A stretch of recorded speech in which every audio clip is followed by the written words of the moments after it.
ముఖ్యంగా పంజాగుట్ట పోలీసులు సీరియస్‌గా రంగంలో దిగారని చెప్తున్నారండి. హ్మ్. ఇప్పటివరకు మనకు అందుతున్న సమాచారం ప్రకారం దాదాపు 10 కేసులు పెట్టారు. ముఖ్యంగా ఫస్టు వీహెచ్‌పీ విశ్వ హిందూ పరిషత్తోళ్ళు ఫస్ట్ రియాక్ట్ అయ్యి వైజాగ్‌లో కేసు పెట్టారు. హ్మ్. దాని తర్వాత నిన్న ఖమ్మంలో కేసు పెట్టారు. తర్వాత కరాటి కళ్యాణ్ ఆమె కూడా బీజేపీ నాయకురాలు. హ్మ్. ఆమె పంజాగుట్ట పోలీస్ స్టేషన్‌లో కేసు పెట్టింది. పంజాగుట్ట పోలీసులు ఆమెకు ఎఫ్ఐఆర్ కాపీ కూడా ఇచ్చారు. సెక్షన్‌లు బీఎన్ఎస్ అండ్ ఐటీ యాక్ట్ ఈ రెండిటి కింద పెట్టారు. సో, ఆమె కూడా చెప్పింది వీళ్ళు ఇప్పుడు నోటీసులు సర్వ్ చేస్తారు. దాని తర్వాత అతను రిప్లైని బట్టి నెక్స్ట్ ఇది ఉంటదని. హ్మ్. ఈ లోపల సజ్జనార్‌కి అందరూ ట్యాగ్ చేశారు. ఎందుకంటే సజ్జనార్ గతంలో ఇతన్ని పొగుడుతూ వీడియో చేయడం, ఇంటర్వ్యూ లాగా కూడా వాళ్ళిద్దరూ మాట్లాడుకోవడం కూడా హ్మ్. జరిగింది. అప్పుడు కాంటెక్స్ట్ ఏందంటే బెట్టింగ్ యాప్‌లకి సంబంధించి సెలబ్రిటీలు కావచ్చు, చాలామంది యూట్యూబర్స్ బెట్టింగ్ యాప్‌లని ప్రమోట్ చేస్తుంటే సజ్జనార్ దానికి వ్యతిరేకంగా ఒక చిన్న సైజు ఉద్యమం లేవదీశాడు. ఆ హ్మ్. ఉద్యమంలో అంతకు ముందు నుంచి కూడా ఈ అబ్బాయి కూడా బెట్టింగ్ యాప్స్‌లకి ఎవరైతే ప్రమోట్ చేస్తున్నారో వాళ్ళకి వ్యతిరేకంగా ఆ అబ్బాయి కూడా వీడియోలు చేయడం, పోరాటం సోషల్ మీడియాలో అవేర్‌నెస్ క్రియేట్ చేయడం అనేది అన్వేష్ చేశాడు. హ్మ్. అందువల్ల సజ్జనారు ఒక మంచి గోల్‌కి హెల్ప్ చేస్తున్నాడు కాబట్టి అతన్ని అభినందించి అతనితో మాట్లాడాడు. సో, ఇప్పుడు అదే సజ్జనారు మరి వాడు ఇప్పుడు నువ్వు మెచ్చుకున్న వ్యక్తే ఇప్పుడు చూడండి ఎలా బూతులు మాట్లాడుతున్నాడు. ఒక పెద్ద పెద్ద వాళ్ళనంతా గూడా ఆయన వాడు హ్మ్. ఎట్లా తిడుతున్నాడు ఇవన్నీ చూస్తే నువ్వెలా గమ్మునుండవు అని సజ్జనార్‌ని ట్యాగ్ చేస్తూ కామెంట్లు పెడుతున్నారు. అవును. ఎందుకంటే సజ్జనార్ ఈ మధ్య సీపీ అయ్యాడు కాబట్టి ఆయన ఎక్కువగా సోషల్ మీడియాలో యాక్టివ్‌గా ఉంటున్నాడు. మొన్న డిసెంబర్ 31 గూడా ఎలా ఉండాలి ఏంటి అనేది ఆయన మాట్లాడారు. సో, అందుకని నువ్వేమో ప్రతి దాంట్లో దూరిపోయి నీతులు చెప్తావు. మరి నువ్వు మెచ్చుకున్న అన్వేష్ గాడు ఇలా మాట్లాడుతుంటే నువ్వెందుకు గమ్మునున్నావని సజ్జనార్‌ని ఇది చేశారు. హ్మ్. దాంతో ఇప్పుడు సజ్జనార్‌కి కూడా ప్రెషర్ పెరిగింది. ఖచ్చితంగా అతన్నేమి అన్ని విషయాల్లో సపోర్ట్ చేయాల్సిన అవసరం లేదు కదా! ఇది అవును. ఖచ్చితంగా ఇబ్బందికరమే కాబట్టి సజ్జనార్ రంగంలో దిగాడని చెప్తున్నారు. సో, ఇప్పుడు 2 వార్తలొస్తున్నాయి. ఒకటి ఈ అబ్బాయి ప్రెజెంట్ మలేషియాలో ఉన్నాడు. హ్మ్. ఎందుకంటే నిన్న మొన్న కూడా న్యూ ఇయర్‌కి మలేషియాలో వెళ్ళి మలేషియాలో వీడియోలు తీసి అక్కడ సుబ్రహ్మణ్యేశ్వర స్వామి హ్మ్. టెంపుల్ ఉంది. అక్కడ దాని ముందు నిలబడి అబ్బాయి వీడియోలు తీశారు. అది లెంగ్త్ వీడియో పెట్టాడు. షార్ట్‌లు కూడా పెట్టాడు. అక్కడ ఎక్కువగా తమిళనాడు నుంచి వెళ్ళి సెటిల్ అయిన వాళ్ళు ఎక్కువగా ఉంటారు. వాళ్ళ గురించంతా గూడా అక్కడ చెప్పాడు. సో, ఇప్పుడు అందుకని మలేషియాలో ఉన్నాడనేది అర్థమైంది కాబట్టి, మలేషియా పోలీసుల్ని వీళ్ళు కాంటాక్ట్ చేసి, మలేషియా పోలీసులు వెళ్లి అతన్ని పట్టుకున్నారు అనేది చెప్తున్నారు. రెండవది ఆల్రెడీ ఇన్‌స్టాగ్రాము, తర్వాత యూట్యూబ్‌కి కూడా ఇతని ఐడీ డీటెయిల్స్ మొత్తం ఇవ్వమని హ్మ్. నోటీసులు పోలీసులిచ్చారు. పోలీసులిచ్చినప్పుడు ఈ దేశ బ ఆల్రెడీ అతని మీద ఐటీ యాక్ట్ ఇవన్నీ ఉంది గాబట్టి, హ్మ్. అతని మీద చర్య తీసుకునే అవకాశం ఉంది. ఇప్పుడు 2 రకాల పరిణామాల్ని అన్వేష్ ఎదుర్కోవాల్సుంటది. ఒకటి అరెస్టు. అరెస్ట్ చేసి గాని ఇండియాకి తీసుకెళ్తే అతను ఇప్పుడిప్పుడే మళ్ళీ బయటికి రాడు. హ్మ్. ఎందుకంటే అనేక కేసులున్నాయి గాబట్టి, ఒక కేసులో బెయిలొస్తే ఇంకో కేసులో అరెస్ట్ అవుతాడు. కాబట్టి అతనికి బెయిల్ త్వరగా రాదు. కనీసం 6 నెలల నుంచి 1 ఇయర్ జైల్‌లో ఉండాల్సిన పరిస్థితి ఏర్పడతది. ఈ లోపల జనం గూడా బయట తిరిగితే కొట్టే పరిస్థితి అవును. గూడా ఉంది. అవును. అతని మీద ఇంత తీవ్ర వ్యతిరేకత ఎవరి మీద ఈ మధ్య కాలంలో నేను చూడలేదు. అంటే ఈడ్చుకురండని, నడివీధిలో అతన్ని కట్టేసి కొట్టాలని ఇలా హ్మ్. రకరకాలుగా అతని మీద రెచ్చిపోతున్నారు. సో, అదంతా అతను ఫేస్ చేయాల్సుంటది. రెండవది అంటున్నాడంటే, మీరు ఎంతమంది విత్‌డ్రా అయితే అవ్వండి. ఎందుకంటే దాదాపు ఒక 10,00,000 మంది అతని నుంచి విత్‌డ్రా అయిపోయారు. హ్మ్. అంటే అన్‌సబ్‌స్క్రైబు, అన్‌ఫాలోయింగ్ వచ్చేసారు.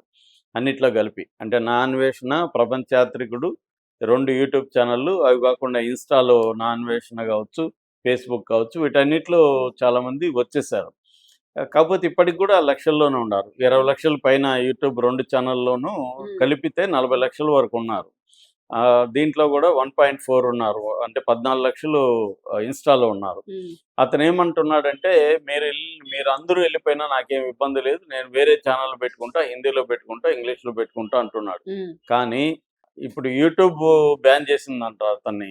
ఇంక ఏ రకంగాను అతను యూట్యూబ్‌లోకి ఎంటర్ కాలేడు. సోర్స్ అనేది ఇంకా సో, పెద్ద ఎందుకంటే అతను ఇప్పుడు యూట్యూబ్‌లో మన ఐడీ ఇవ్వాల్సుంటది.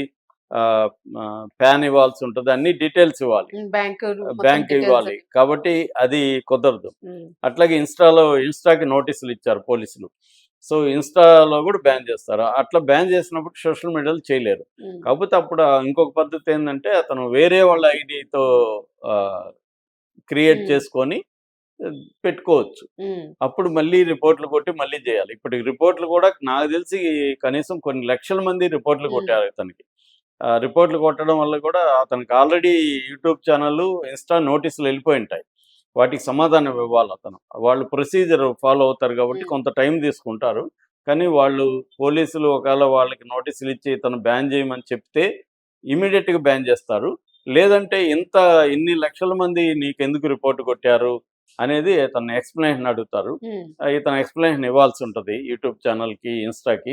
ఇచ్చినప్పుడు వాళ్ళు సాటిస్ఫై చేయకపోతే ఇతన్ని బ్లాక్ చేస్తారు. బ్లాక్ అనేది ఫస్ట్ 3 నెలలు అలా చేస్తారు. ఉమ్, దాని తర్వాత పర్మనెంట్‌గా కూడా బ్లాక్ చేసే అవకాశాలున్నాయి. ఉమ్. అట్లాంటప్పుడు అతని ముందున్న కర్తవ్యం ఏంటి, ఎవరినో ఒక ఫ్రెండో లేకపోతే ఎవరినో ముందే పట్టుకొని మా వాళ్ళ ఐడీ పేరుతో క్రియేట్ చేసుకొని అదొక పద్ధతి ఉంది. అతనికి ఆల్రెడీ 7,00,00,000 బ్యాంక్‌లో ఉందని అతనే చెప్పాడు. ఆ, కాబట్టి బినామీ ఎవరో ఒకరు ఫ్రెండ్స్ ఫైనాన్షియల్‌గా ఉంటే ప్రాబ్లమ్ లేదు కాబట్టి బెనామీ పేరుతో ఐడీలు క్రియేట్ చేసుకొని చేసేయొచ్చు. ఉమ్, కాబట్టి అతనికి ఫైనాన్షియల్‌గా పెద్ద ఇబ్బంది లేదు ఉమ్, దీనివల్ల. కానీ అరెస్ట్ అయితే మాత్రం ఖచ్చితంగా అతను కేసులను ఎదుర్కోవాల్సి ఉంటది. ఇప్పుడు ఐబొమ్మ రవి ఉమ్. అతను ఎంత తెలివైనోడైనా చట్టం ముందు తెలివైన ఒక వాడు. రకంగా ఈ అన్వేష్ కన్నా 100 రెట్లు మేధావే మామూలుగా అయితే అతను కూడా. ఇతను ఒక డిఫరెంట్ సెగ్మెంట్, అతను ఒక డిఫరెంట్. ఇతనికి అన్వేష్ కన్నా ఇంటెలిజెన్స్ ఐక్యూ లేదు. అతనికి 2 అది కూడా ఉన్నాయి. ఉన్నాయి. ఐక్యూ ఉంది, ఇంటెలిజెన్స్ ఇది కూడా ఉంది. అలాంటోడే పట్టుబడాల్సి ఎమోషనల్ వచ్చింది. ఇంటెలిజెన్స్ ఉంది, ఐక్యూ ఉంది. 2 ఉంది అతనికి. అయినా అతను దొరికాడు. అవును. అంటే ఎక్కడ ఒక్కోసారి మన అహంకారం అనేది ఉంటది కదా! ఒక అంటే పాయింట్ ఆ! వదిలేస్తుంది ఎక్కడో చోట.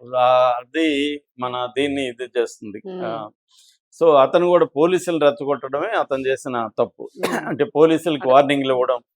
అది 'పుష్ప 2లో చెల్లుబాటు అవుతుందేమో గానీ బయట ఆ, అవ్వదు. బయట ఎందుకంటే సిస్టమ్ కంటే ఎప్పుడైనా ఎంత గొప్పోడైనా ఇండివిడ్యువల్ అనేవాడు సిస్టమ్‌తో పోలిసినప్పుడు వీక్. ఉమ్, అవును, సిస్టమ్‌తో ఇండివిడ్యువల్ పెట్టుకున్నప్పుడు కష్టమవుతుంది. అవును. సిస్టమ్ నీ వైపు ఉంటేనే జరుగుతుంది తప్ప సినిమాల్లో చూపిస్తారు ఖచ్చితంగా ఇండివిడ్యువల్ ఏదో ఒక గొప్పోడని. సపోర్ట్ కావాల్సి ఉంటుంది సపోర్ట్ అలాంటి సిస్టమ్ వాడికి. ఉండాలి. ఉమ్, మహా సీఎంలు, పీఎంలే సపోర్ట్ సిస్టమ్‌ని లేకపోవడం వాడుతున్నారు. వల్ల ఏమవుతున్నారు, జగన్‌ని చూసాము, కేసీఆర్ అవును, పరిస్థితి చూసాము, కేజ్రీవాల్ చూసాము. వీళ్ళకంతా సపోర్ట్ సిస్టము తగినంత లేదు. అవును. సో, కాబట్టి ఇప్పుడు మలేషియాలో అతను అరెస్ట్ అయ్యే అవకాశాలైతే బలంగానే ఉన్నాయి. ఉమ్, ఖచ్చితంగా ఈరోజే రేపు అతను అరెస్ట్ అయ్యే ప్రాసెస్‌నైతే స్టార్ట్ చేశారు. ఉమ్, సజ్జనార్ అయితే కూడా దీని మీద ఎందుకంటే అతనికి ఇప్పుడు దీంట్లో అతన్ని అరెస్ట్ చేస్తే సజ్జనార్ హీరో అవుతాడిక్కడ. అవును. సో, లేకపోతే సజ్జనార్ మీద తీవ్ర విమర్శలు పెరిగిపోతాయి. ఇంక వచ్చేస్తాయి. సజ్జనార్ ఏమి చెప్పినా ఎవడు వినడు. మంచి చెప్పినా వినడు. అవును. ఎందుకంటే నువ్వు ఆఫ్టర్ మంచి ఆల్ ఆ! అన్నట్టు పట్టుకోలేకపోయావు. పట్టుకోలేకపోయారు. ఆల్రెడీ సజ్జనార్ మీద వ్యతిరేకత వచ్చింది. అవును. మొన్న తీన్మార్ మల్లన్న వీళ్ళందరూ కూడా సజ్జనార్‌కి యాంటీగా ఇచ్చేశారు. ఉమ్, కాబట్టి ఇప్పుడు సజ్జనార్ మళ్ళీ తన వ్యతిరేకతను తగ్గించుకోవాలన్నా అతను అరెస్ట్ చేయాల్సిన పరిస్థితి. సజ్జనార్‌కి ఏముంటది, అతని పట్ల కన్సర్న్ ఎందుకుంటది? అవును. అవసరం ఏం లేదు అవును. గదా! ఉమ్, కాబట్టి వీళ్ళు చేసే అవకాశాలైతే ఉన్నాయి. అవును. అతను ఇప్పుడు దానికేం చేస్తున్నాడంటే అతను దాన్నేమంటారు, ఒక సింపతి క్రియేట్ వీడియోలు చేసుకొని ట్రై క్రియేట్ చేసి. చేస్తున్నాడు. అంటే మా అమ్మ నాన్న కష్టాలున్నాయి. అవును. నేను చదువుకున్నాను. చదువుకోవడం లేటెస్ట్ వీడియో అదే అన్నమాట. అవును. చదువుకోవడం వల్ల చూడండి, నేను మా ఫ్యామిలీని అంతా చదువు ఇంపార్టెన్స్ అది డైవర్ట్ చేసే పనిలో అని పడ్డాడు. చెప్పడం. ఆహ్, ఈ తను ఎంత భక్తుడో చెప్పడం. ఇవన్నీ చేసుకుంటున్నాడు. ఉమ్. నేనెంత గొప్ప హిందువుని అని చెప్పడం. సార్ అప్పుడే నెగిటివ్ పెడుతున్నాడు. మళ్ళీ ఇంకొక అరగంటకి పాజిటివ్ పెడుతున్నాడు. అంటే కన్‌ఫ్యూజ్ చేసేస్తున్నాడు ఆడియన్స్‌ని గూడా. అదే. అతను ఏందంటే మేజర్‌గా అతనికి ఉన్నది ఇప్పుడు దీని నుంచి ఎలా బయటపడ్డాలనేది అతనికి కన్‌ఫ్యూజ్ అయిపోయింది. అవును. అవును. ఎందుకంటే వేరే ట్రావెలర్స్ గూడా అతని మీద రవి ట్రావెలర్ హ్మ్. ఇలాంటోళ్ళు ఆల్రెడీ వాళ్ళందరిని ఉన్నారు. కూడా ఇతను బండబూతులు తిట్టి హత్య చేశాడు. హ్మ్. ఒకప్పుడు వాళ్ళ మీద రిపోర్ట్‌లు కొట్టి అవును. ప్రతి ట్రావెలర్‌ని ఇతను బిగినింగ్‌లో ఉపయోగించుకొని తర్వాత వాళ్ళ మీదకి అటాక్‌కెళ్ళాడు. హ్మ్. సో, వాళ్ళందరూ కూడా ఇప్పుడు యునైట్ అయ్యి ఇతన్ని అవును. ఆహ్, చేస్తారు. హ్మ్. ఎప్పుడైనా మనం అదేదంటారు కదా! మన కాఫిన్‌లో ఇంకొక ములుకు దిగగొడతారు అంతే. మనం చనిపోతే. అందువల్ల మనం ఆహ్, సక్సెస్ ఉన్నప్పుడు జాగ్రత్తగా లేకపోతే సక్సెస్ క్రియేట్స్ ఎనిమీస్ అంటారు మామూలుగా. హ్మ్. హ్మ్. నువ్వు సక్సెస్ అయితేనే నీకు ఎనిమీలొస్తారు. అవును. పుట్టుకొస్తారు. అలాంటిది జాగ్రత్తగా లేకపోతే సక్సెస్ అయిన వాళ్ళు మరింత జాగ్రత్తగా ఉండాలి. ముఖ్యంగా పబ్లిక్‌లో ఉండేటప్పుడు వాళ్ళ అవును. మాటలు గాని, వాళ్ళ వ్యవహారం గాని చాలా ఆచితూచి ఉండాలి. ఈ 2 వీళ్ళిద్దరూ కూడా అనసూయ హ్మ్. గాని, నాన్వేష్ కూడా ఇక్కడ ఇప్పుడు పొరపడ్డారు. కొత్తగా మాధవీలత కూడా యాడ్ అయింది సార్ వీళ్ళతో పాటు. మాధవీలత మనీ ట్రాన్సాక్షన్ చేయాలంటే మనీ లాండరింగ్ జరిగినట్టుగా ఉండాలి. అంటే హ్మ్. ఫ్రాడ్ జరిగినట్టుగా. జరిగినట్టుగా ఉండాలి. ఈ కేసుకి దానికి సంబంధం లేదు. ఓకే. అది గాని ఉంటే అతనికి అప్పుడు మనీ కూడా సీజ్ చేస్తారు. ఇప్పుడు ఆ హ్మ్. అబ్బాయిది ఐబొమ్మ రవిది 3,00,00,000 సీజ్ చేశారు. హ్మ్. అలాగా ఆ అబ్బాయిది సీజ్ చేస్తారు.